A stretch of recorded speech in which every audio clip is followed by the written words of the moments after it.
earlier in the year, as you rightly pointed out, Comcast Business acquired the Blueface business, basically. Blueface is headquartered out of Ireland, for those who know the business.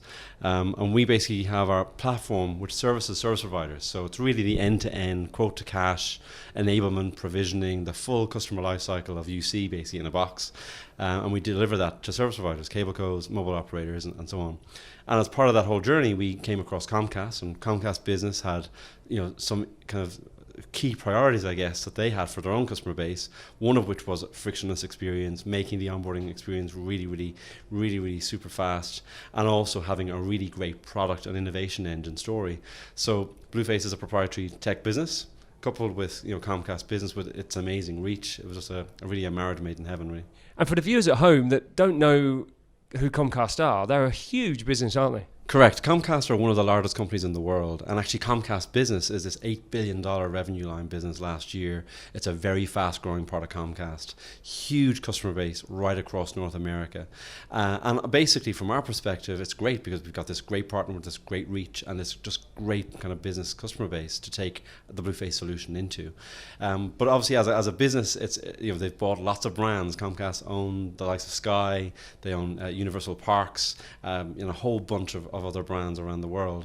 So as part of our business model, what we're doing is basically Blueface will continue to do what it does, really as a kind of quasi-independent business within Comcast Business. I'll obviously be very plugged into the Comcast Business architecture personally, but the great thing about it is it allows us really invest heavily in Blueface going forward and really innovate, bring our roadmap forward by almost 5 years, which is great. And it's a huge investment really in the business this year. We'll nearly double our headcount potentially this year, so it's great.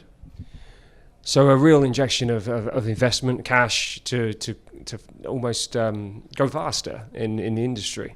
Yeah, exactly. I think one of the things that we've been kind of looking at just in the landscape in general is obviously the amount of innovation R&D dollars you have to spend just to really remain relevant, keep ahead of the curve. It's getting bigger and bigger every year. The idea that you could spend a small amount of money with a small team, really those days are gone. We're really moving into really fast-paced growth of innovation. It's all about user experience, it's all about new features, it's all about integrations, it's all about just the general suite of product sets. And to do that, you have to invest. And in Blueface, we're lucky. We have an in-house tech team. It's all proprietary tech. We've got great talent out of Ireland and Dublin. And now we'll just hopefully be able to bring forward that kind of 5-year plan we had around the roadmap and let's really accelerate that through new talent acquisition. Alan, we're seeing a lot of M&A activity still, but we're also seeing a lot of partnership deals, and that seems to be the theme of certainly today's event at the CloudCom Summit here. So I was going to ask you, what do you see at the moment from an M&A perspective? Do you think we're going to see more in the industry? Yeah, that's a really good question. I think since 2017, we've seen a lot of M&A activity. I think we've seen some mega deals. Obviously, we've seen Cisco buy BroadSoft. We've seen LogMeIn buy Jive. We've seen these really large deals. We've also seen great partnerships like Avaya and RingCentral in recent times. My sense is that you're going to see an oscillation towards what I would call mega tech, mega providers in the UC space who are going to just really kind of eat the world to a certain extent and buy up lots of providers for their tech or their access or their market reach. I think we'll definitely see that. I think we'll also see more what I would call roll-ups, particularly in Europe, because in Europe you've got this very fragmented marketplace. You've lots of small providers. I think you're going to see a lot of private equity-backed kind of roll-ups of those smaller providers, definitely in Europe over the next while. How do you define a roll-up? So a roll-up really is basically what I would call a private equity-sponsored acquisition of multiple businesses across multiple markets. We've seen the likes of Gamma buy a few businesses recently. I think you're going to see other businesses that are backed by private equity doing exactly the same thing over the next while. And I think, by the way, it makes logical sense. I think you really need scale in this game. I think you need scale not just for market reach and access, but for investment in R&D and tech, as we talked about earlier. So I think we're going to see a lot more of that. My sense is making a prediction forward, notwithstanding what's happening with the markets right now and coronavirus and all the other aspects, I think we'll see more deal flow, maybe at lower valuations, potentially, who knows, but I think we'll see more deal flow and we'll see more of that deal flow in Europe than we've seen before. Yeah, and with the market only being 20% penetrated, UCaaS is flying at the moment. It seems to be the hot product in enterprises and small businesses for digital transformation, that kind of thing.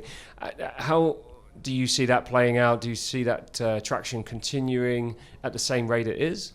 Yeah, I think so. I think when you look at the penetration rates and you look at the growth rates, Europe has a long way to go still to catch up, say, with the US. But what I will say is that the propositions of the providers have to also change and evolve. Like in the US, there's just more included in the bundle. There's just more included in that overall offering. There's more focus on how that interops with other business process. I think in Europe, it's still very standalone almost. It's still kind of like, well, you got a host of PBX, great. You've got a line, great. You've got your video conference over here, great. I think increasingly you're going to see more pressure on full suite bundles in Europe, and that will mean an innovation of the product stack beyond what we've seen in Europe for many years.